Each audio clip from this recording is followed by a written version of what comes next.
BAKE 21T23. Today we are going to do the lab 1 of digital signal processing.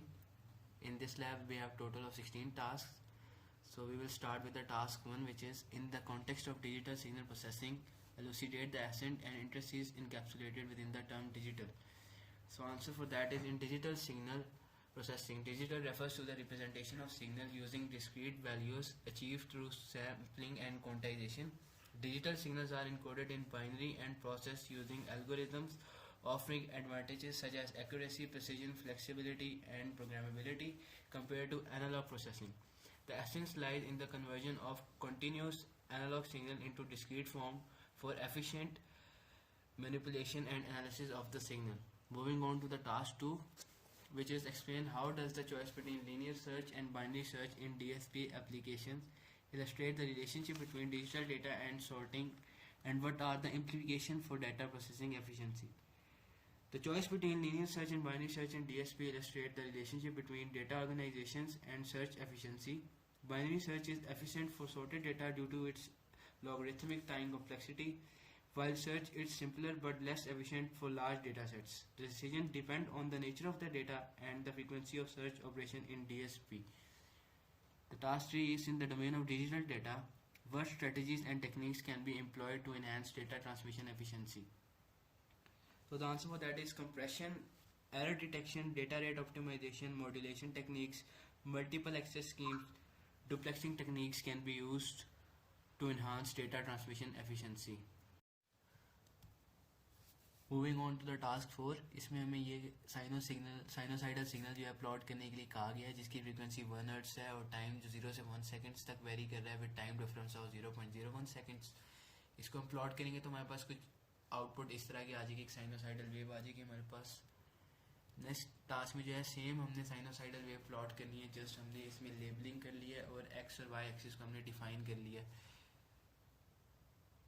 यहाँ पे axis पे x axis की जो value है वो हमारे पास है -0.5 से 1.5 तक, और वाई एक्सिस की जो वैल्यू है वो है -1.5 से 1.5 तक. जैसे कि हम जब रन करेंगे ये आउटपुट पे हम देख सकते हैं कि वाई एक्सिस जो वेरी कर रहा है -1.5 से 1.5 तक कर रहा है, और एक्स एक्सिस जो है वो -0.5 से 1.5 तक वेरी कर रहा है.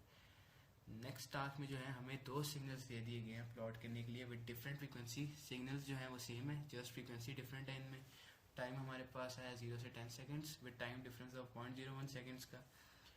सिग्नल 1 की फ्रीक्वेंसी 10 हर्ट्ज है और सेकंड सिग्नल की फ्रीक्वेंसी जो है हमारे पास वो 520 हर्ट्ज है. सेम हमने इन सिग्नल्स को प्लॉट कर लिया है. जब हम इस को रन करेंगे तो हमारे पास कुछ इस तरह की आउटपुट आ जाएगी. एक सिग्नल को ब्लू से रिप्रेजेंट किया हुआ है और एक सिग्नल को रेड से. यहाँ पे भी हमने जो है एक्सिस जो है मतलब डिफाइन कर लिया 0 से 1 तक, वाई एक्सिस भी 0 से 1 तक है और एक्स एक्सिस भी जो है वो 0 से 1 तक वेरी कर रहा है. नेक्स्ट टास्क में जो हमारे पास जो है सेम हमने वही सिग्नल जो है प्लॉट कर लिया है, लेकिन लास्ट टास्क में ये था कि हमारे पास एक कॉन्टिन्यूस वेव आ रही थी. इसमें जस्ट ये करेंगे हम डॉटेड फॉर्म में सिग्नल को प्लॉट करेंगे, डॉट्स आपस में कनेक्टेड नहीं होंगे. उसके लिए हमने होल्ड ऑन और होल्ड ऑफ को यूज़ किया. लेबलिंग वगैरह इसमें सब सेम है और जो सिग्नल्स थे वो भी बिल्कुल लास्ट टास्क की तरह सेम है. उसका कोई हमारे पास आउटपुट इस तरह के डॉट्स आ जाएंगे. ब्लू डॉट्स सिग्नल 1 को रिप्रेजेंट कर रहे हैं और रेड डॉट्स जो है वो दूसरे सिग्नल को रिप्रेजेंट कर रहे हैं. नेक्स्ट टास्क में हमें एक रैंडम सिग्नल प्लॉट करने को कहा गया है. एन की कोई वैल्यू 50 ले रही है, R is equal to rand n,1. इसका मतलब यह है कि 1 से 50 के दरमियान कोई भी रैंडम वैल्यूज लेके हम उसको प्लॉट कर देंगे. m is equal to mean R. ये मीन जो है वो मैटलैब का बिल्ट इन फंक्शन है जो कि मीन फाइंड करता है किसी भी वेक्टर का. हमने x की रेंज ले ली है 0 से m तक और y की रेंज ले ली है n से m तक. इसको हम जब प्लॉट करेंगे तो हमारे पास कुछ इस तरह की स्ट्रेट लाइन आ जाएगी जो कि मीन है उस रैंडम वेक्टर का जो हमने इनपुट में दिया था इसको. नेक्स्ट टास्क में हमने एक फंक्शन डिफाइन करना है अपना. इसको हमने यहाँ पे नाम दे दिया माई फंक्शन से. इस फंक्शन का काम ये है कि वो किसी गिवन वेक्टर में से मैक्सिमम और मिनिमम एलिमेंट जो है वो आउटपुट पे शो करवाएगा. इस फंक्शन की हमने एक मैक्स की जो इनपुट मैटलैब का इनपुट फंक्शन है वो यूज़ किया जो किसी वेक्टर में से मैक्सिमम एलिमेंट फाइंड करता है और उसको स्टोर करवा देगा मैक्स एलिमेंट वेरिएबल में जो हमने डिफाइन किया. मिन अगेन जो है मैटलैब का बिल्ट इन फंक्शन है जो कि किसी भी वेक्टर में से मिनिमम वेक्टर फाइंड करता है. मिनिमम वैल्यू फाइंड करके उसको मिन एलिमेंट में स्टोर करवा देगा. इसको चेक करने के लिए हमने एक इसको वेक्टर इनपुट पे दिया है, इसकी वैल्यूज़ हैं 43, 22, 55, 11, 0, 3, 48 और 3। जब हमने उसको इस फंक्शन की इनपुट पे दिया तो हमारे पास बिग वैल्यू आ गई 55 जो कि लार्जेस्ट वैल्यू है इस वेक्टर में, और स्मॉलेस्ट वैल्यू जो हमारे पास है इस वेक्टर में थी वो हमें यहाँ पे इसने आउटपुट पे शो करवा दी। नेक्स्ट टास्क में हमने ये करना है कि हमने ऐसा फंक्शन डिफाइन करना है जो किसी वेक्टर में से मिनिमम वैल्यू फाइंड करके आउटपुट पर डिस्प्ले करवाएगा। इस फंक्शन को हमने यहाँ पे नाम दे दिया माई मिन का नाम। हम सपोज कर लेते हैं कि first value of the vector जो है वो मिनिमम वैल्यू है, उसके बाद हम इस फॉर लूप लगाएंगे और वो फॉर लूप उतने टाइम चलेगा जितने एलिमेंट स्टोर होंगे उस वेक्टर में जो हमने उसको इनपुट पे दिया है। वो एक एक एलिमेंट को कंपेयर करता जाएगा, जैसे ही उसे कोई प्रीवियस एलिमेंट से कोई मिनिमम एलिमेंट मिलेगा तो वो उसको स्टोर करवा देगा मिन वेरिएबल में जो हमने यहाँ पे डिफाइन किया। वो पूरी लिस्ट को इस तरह आइटरेट करेगा, जब वो कर लेगा तो जो मिनिमम वैल्यू जो हमने डिफाइन की है वो उसको मिन वैल्यू में स्टोर करवा देगा और आउटपुट पे उसको शो करवा देगा। जैसे एग्जांपल के तौर पे हमने उसको एक एक्स वेक्टर दिया जिसकी वैल्यूज़ हैं 3, 7, 5, 2, 9। उसको जब हमने इस माई मिन फंक्शन में इनपुट करवाया तो हमारे पास आउटपुट आ गई 2 जो कि मिनिमम वैल्यू थी इस वेक्टर में।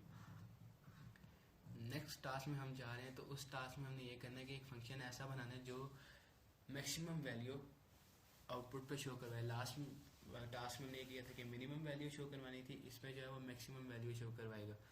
मैक्सिमम वैल्यू के लिए अगेन हमने सपोज कर लिया कि जो वेक्टर में फर्स्ट एलिमेंट है वो मैक्सिमम एलिमेंट है, और हमने फॉर लूप यहाँ पे लगा ली और वो इतनी टाइम्स रन करेगा जितने एलिमेंट्स होंगे लिस्ट में, और एक एक एलिमेंट को कंपेयर करता जाएगा जब तक वो पूरे वेक्टर को आइटरेट कर नहीं लेता। तो जो at the end max variable में जो वैल्यू स्टोर होगी उसको आउटपुट पे शो करवा देगा। सेम वही लास्ट फैक्टर जो हमने लास्ट टास्क में यूज़ किया था वही हम इस फंक्शन में भी इनपुट करेंगे और वो हमें आउटपुट पे इस पे मैक्सिमम वैल्यू जो है शो करवा देगा which is 9। Moving on to the next task, इसमें हमने ऐसा फंक्शन डिफाइन करना है जो किसी वेक्टर की एवरेज हमें शो करवाए। इसको हमने नाम दे दिया माई एवरेज का m/avg। n is equal to length of x। Length of x का मतलब है जितने एलिमेंट्स x वेक्टर में स्टोर हैं वो n वेरिएबल में यहाँ पे स्टोर हो जाएंगे। उसके बाद सम बिल्ट इन फंक्शन मैटलैब को यूज़ करके x वेक्टर के जितने एलिमेंट्स हैं उसको सम करवा के वो सम अंडरस्कोर x वेरिएबल में स्टोर करवा देगा। एवरेज फाइंड करने के लिए सम अंडरस्कोर x को हम डिवाइड कर देंगे n which is total number of elements in the list, तो हमारे पास एवरेज आ जाएगी। सेम वेक्टर x जो लास्ट टास्क में यूज़ किया था वही हम इसमें यूज़ करेंगे। उसको इनपुट करवाएंगे माई avg वाले फंक्शन में जो हमने अभी डिफाइन किया है, तो उस पर वो हमें सम अंडरस्कोर x जो नंबर ऑफ एलिमेंट्स थे उसमें उसको सम करके वो हमें डिस्प्ले करवा देगा विच इज़ 26। और उसके बाद उसको टोटल नंबर ऑफ एलिमेंट्स से डिवाइड कर देगा तो हमारे पास एवरेज आ जाएगी। नेक्स्ट टास्क में हमने जो है ऐसा फंक्शन डिफाइन करना है जो लिस्ट को सॉर्ट करे। उसको हमने यहाँ पे नेम दे दिया माई सॉर्ट का, और हमने सॉर्ट जो मैटलैब का बिल्ट इन फंक्शन है उसको यूज़ करके हम एक्स वेक्टर को सॉर्ट करके सॉर्टेड वेरिएबल एक हमने क्रिएट किया उसमें स्टोर करवा रहे हैं और उसको फिर हम आउटपुट पर डिस्प्ले करवा देंगे।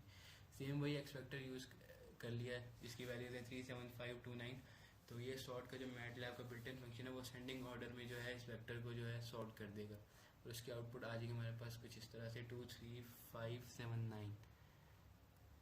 नेक्स्ट टास्क में हमने ये करना है कि जो हमारे पास वेक्टर गिवन है उसकी वैल्यूज को रिवर्स कर देना है, यानी जो वैल्यू लास्ट पे है वो फर्स्ट पे आ जाएगी, जो सेकंड लास्ट पे है वो सेकंड पे आ जाएगी।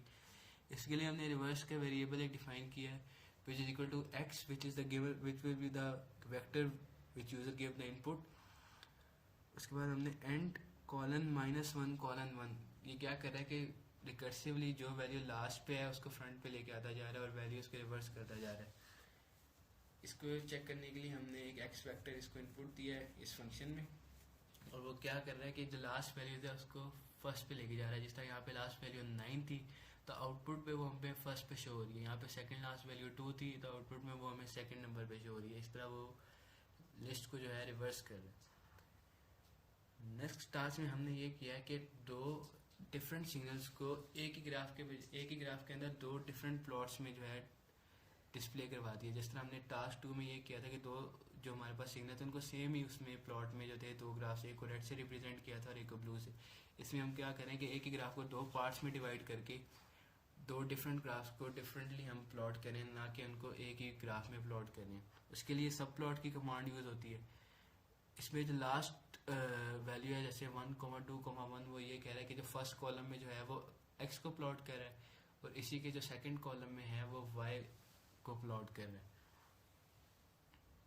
नेक्स्ट टास्क में हमें कहा गया था कि हमने एक ही ग्राफ में 4 डिफरेंट प्लॉट्स करने हैं। उसके लिए हमने वो सेम प्रोसेस जो लास्ट टास्क में किया था वो यहाँ पे रिपीट कर दिया, लेकिन इसमें जस्ट हम पहले वो उस लास्ट टास्क में जो थे हमने 2 सब प्लॉट्स लिए थे, इसमें हमने 4 सब प्लॉट्स ले रही हैं। जो लास्ट वैल्यू थे, एक फर्स्ट कॉलम में आ रहा है, एक सेकंड कॉलम में आ रहा है, फिर एक थर्ड कॉलम में आ रहा है और लास्ट वन जो है वो फोर्थ कॉलम में आ रहा है।